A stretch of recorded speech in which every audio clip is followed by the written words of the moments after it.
The people that we don't cover in this series, because there's just too many people in this world. There's billions of us. Hopefully it gives them an opportunity of when they feel like they should be silent to speak.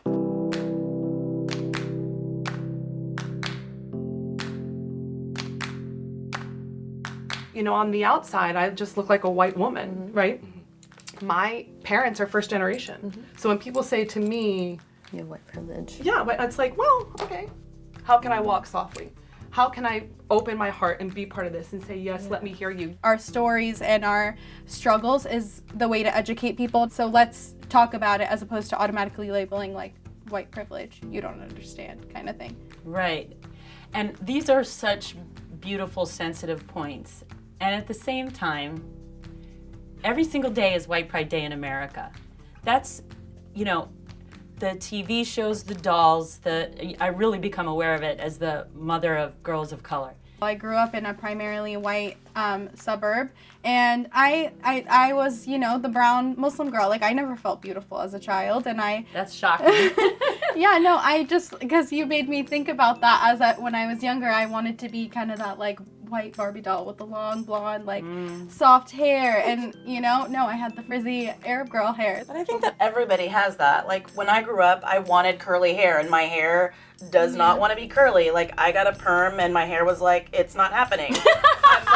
So, like, everybody wants something that they don't have. You know, it's human nature to always want what we can't have, but there's something, like, very different there between, like, representation in the media of, like, not feeling beautiful as a colored person versus, like, wanting curly hair, you know. And I like appreciate that, like, that was a point to, like, relate to, of not feeling beautiful, but it's very different. And just because you are well-intentioned and didn't mean to offend me doesn't mean that, like, the things you say aren't offensive. And if somebody calls you out, like, hey, that offended me, rather than writing them off like, oh, I didn't mean it like that, maybe take a second to, like, understand where they're coming from. Yeah.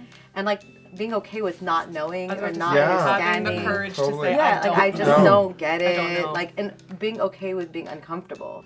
Right. That's so hard to do. It's so hard to do. You know, we want to be like kumbaya, and like I see you. I see you. You know what I mean? or even And more, really- like, I'll listen to you. Yeah, think but that- then we have these judgments, right, that we're raised with, like these societal judgments that kind of are always lurking, and it's a fight. I have judgments about white people. I have judgments about Muslims. I have my father's a Muslim. I have judgments about Asian people. I have judgments about myself. And it's like, okay, but are you willing to be changed in a way? And sometimes I am, and sometimes I want to stick with the damn story. I feel vulnerable. Exactly. And that's the part that's really scary, And then comes right? that survival, like we talked about. Yes. I used to think that it was okay to just be like, you know, I'm just happy to be here, happy to talk about my ethnic experience. Let's talk about being an Asian American. But now it's like we want to have an open dialogue with people, but let's demand that we have a dialogue about it.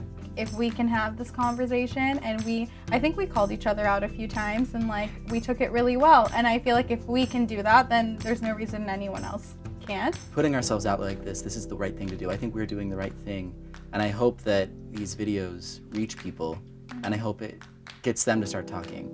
I think that we have to try to strive as human beings to grow together, because if you don't grow together, you'll grow apart. And I think that, like, listening to what you said to me about my hair, I was like, yeah, you're totally right. Like, that didn't even cross my mind. I was actually trying to empathize with you and be like, yeah, I totally get that, and I wasn't trying to invalidate your experience. I hope that you can forgive me for that. I do. It's fine.